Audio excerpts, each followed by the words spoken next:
It's my 1-month anniversary on YouTube/BookTube, and let's talk about the good, the bad, and the ugly.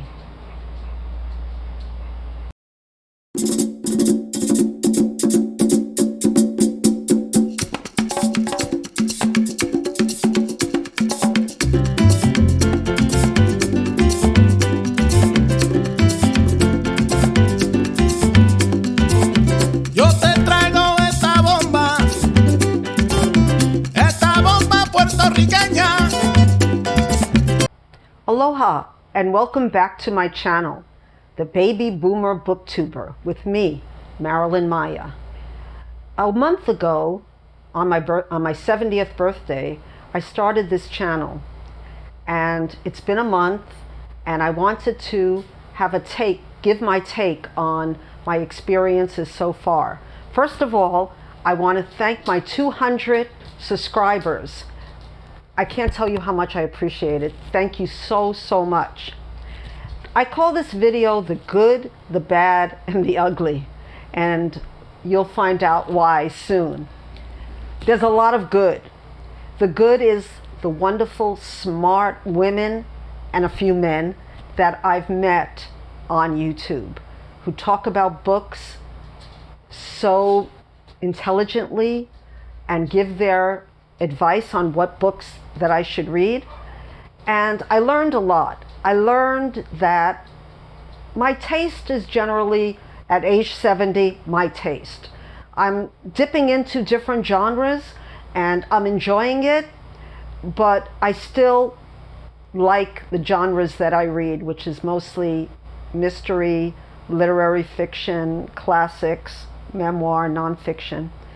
But I'm still dipping my toes in thanks to the wonderful booktubers that have taught me so much in this just 1 month. Now, what else? What else is good? There's a lot of good.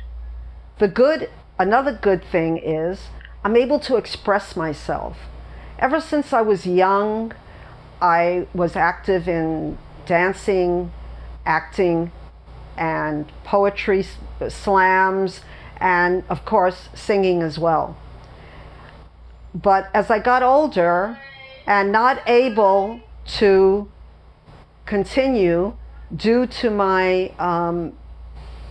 chronic illnesses, I found that I'm missing that part of me, the part of me that's expressive, the part of me that's quirky, the part of me that's also serious. I have a funny story about this. When I first started this channel, my older daughter says to me, "Did you dance yet?" And I said, "No, this is a book channel. I'm not going to dance." Well, in my second video, I danced. I also sang, which I wasn't expecting to do. I used to study to be, I once studied to be an opera singer, but as I got older and didn't sing anymore, my voice sort of went, but I still love music so much. And just those few lines that I sang made me feel so good. Anyway, let's talk about the bad. There's not too much bad. The bad is the making of the videos. The lighting, the editing, the filming, none of which I do, by the way. That job is relegated to my boyfriend Jackson, and he gets really pissed off. So that's the bad. Also finding that I can't read at the same pace as I used to, mainly because of my eyes. I have one cataract that has to be taken out. My glasses broke, so I had to buy an ugly drugstore pair. But these are minor things. Really minor. Well, there's also the spoon theory. I don't know how many of you are familiar with the spoon theory. Christine Missardino in 2003 came up with a way of explaining her lupus with the metaphor of spoons. Some people have are given 10 spoons a day. Some people with chronic illnesses are given less. But during the day, they use up those spoons. And spoon theory is basically when your spoons are done, you're done. A lot of people, younger people, have a lot of energy and they can just take a shower and they're back to what they could do. Their energy level is higher. Their stamina is higher. But if you have a chronic illness, you have a limited amount of those spoons of that energy. And I find that I'm very tired at night now because of all the reading and filming, and even standing up is difficult for me. Okay, now let's talk about the ugly. To explain this, I was trying to explain it just by talking, but I thought it would be useful for me to read a blog post that I wrote in 2011, and it really fits. Okay. The blog post was called Mirror, Mirror, Not on My Wall. And it was about my relationship with mirrors and cameras, and now video. So I'm going to read what I wrote in 2011, and I was much younger then, or I was a little younger then, but I hope you enjoy it. I think it's a little funny, but I think it's also true.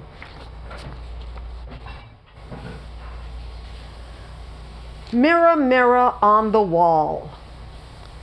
You can guess the end of the sentence. I'm not the prettiest of them all. People are often surprised I don't own a mirror other than the bathroom one I don't look into. So it's not a wild guess to surmise that I'm not a fan of seeing myself on video. I had the cool experience of being part of a poetry slam that was filmed for local TV and internet. It was a great experience. In person, in front of the audience, but seeing it on my computer made me sick. You see, I have a form of body dysmorphia disorder. It's official. I took a test on the internet and checked all the boxes except for skin picking. I had acne at 10, and my mother had screamed, "Don't touch your face," too many times for me to go there. I know where my physical flaws lie, and I don't want to go there. But I went there. I wanted to see if my poetry was a hit. It was. The video hit me, and not in a good way. To be fair, I had a series of mishaps while getting ready. The dress I was supposed to wear had a stain, and no cleaners in my small town has a 1-hour service. Well, no cleaners in my state have a 1-hour service. We don't even have a 3-day service. So I was forced to wear a dress and sweater that was a teeny bit tight. And no way was I not going to wear a sweater. Women over 50, 60, now 70.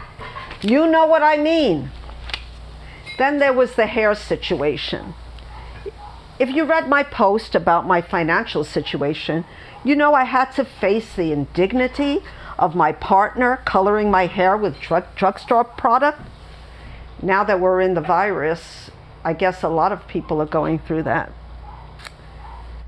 Not that there's anything wrong with that. Okay, there's a lot wrong with that. For one, it didn't work. It was weak and the color was brassy. Then I bought a pair of what I thought would be invisible glasses from the drugstore. Well, they weren't so invisible because I had a torn cornea at the time, and weak glasses so I can barely read the poetry I had memorized, but didn't feel confident enough to perform without a paper and glasses covering my face. And then there were other flaws I don't want to get into now, or ever. People question me because the title of my first book was From Agoraphobia to Zen, which is now out of print. I'm working on a new memoir. I like to say Zen is living in the present, and presently I'm having a body dysmorphic moment. I learned not to mess with mirrors a long time ago when an unfortunate encounter with a magnifying mirror almost pushed me over the edge. It was in Brookstones, I believe, and I stayed with that mirror far longer than the old man next to me sat in the test drive massage chair. Read long. I learned later no one should own a magnifying mirror because it's not how you really look. It's frickin' magnified. It's how you look in your own mind if you have the disorder above.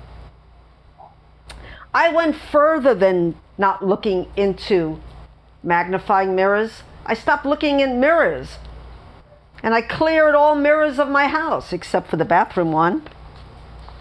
I don't think I have body dysmorphic disorder because the flaws I have are not minor and were pointed out to me in detail by my mother ad nauseum. Example, Mother: Marilyn, you look pretty today. I do, Mommy? Yeah, pretty ugly, ha ha ha. She was proved correct when bullies at school pointed out the same defects and joined the chorus of my mother's constructive criticism. By the way, there is no criticism that's constructive if you're screaming, name-calling, or swearing. Maybe we shouldn't criticize anyone at all. Back to the poetry slam, which my recent encounter with my appearance. My dedicated partner, Jackson, said I looked fine, and my best friend agreed. But when the computer froze on my open mouth, I felt the self-hatred that had formerly tried to destroy me well up again. The good thing is that after the 15th or 100th viewing, I was able to see past the inside mirror and childhood tapes and only see the vision of a woman who overcame trauma and abuse and came out on top. I am now able to see my inside, which is beautiful in a spiritual way, so more important than looks. If you want to check out my poetry, I'm going to put a link to my blog post that I'm trying to get back alive. So back to the good, the bad, and the ugly of this video. When I first saw myself, the first video, it was okay.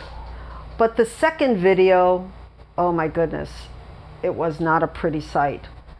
And I was very upset about it, so I started looking at makeup videos on YouTube and looking into drawers and getting out my old makeup. Well, the old makeup was old. It crumbled. So I had to find some new makeup. Not being able to afford the good stuff, I went to my drugstore and got some Wet n Wild and other cheaper brands like Maybelline and tried and started experimenting with makeup again. And I wish I can say that was fun, but it's a little fun. Let's put it that way. It's a little fun. And as I feel more confident and as I go on with my videos, I hope that that self-worth that I have built up during the years will come back in full force, and I'll be singing, dancing, and reading books on video and not worrying even a little bit. But self-esteem is not a static thing. It's something that we grow And sometimes it's on a continuum. Sometimes it's great, like today I feel great, and sometimes I have to take that video and shove it in the drawer and say, no, I can't let that out. And that's okay, because I accept myself for what I am. And if that's not pretty to some people, that's okay too. So I hope you enjoyed this video of my first anniversary, and I hope you join me for Mental Health Monday, where we discuss more about mental health, body dysmorphia, I have to get that straight, and other problems like stress and anxiety that we're dealing with right now. So if you like this video, please subscribe and press that notification bell, and you'll get personalized notice when a new video comes out. I really appreciate that. And until we meet again, aloha.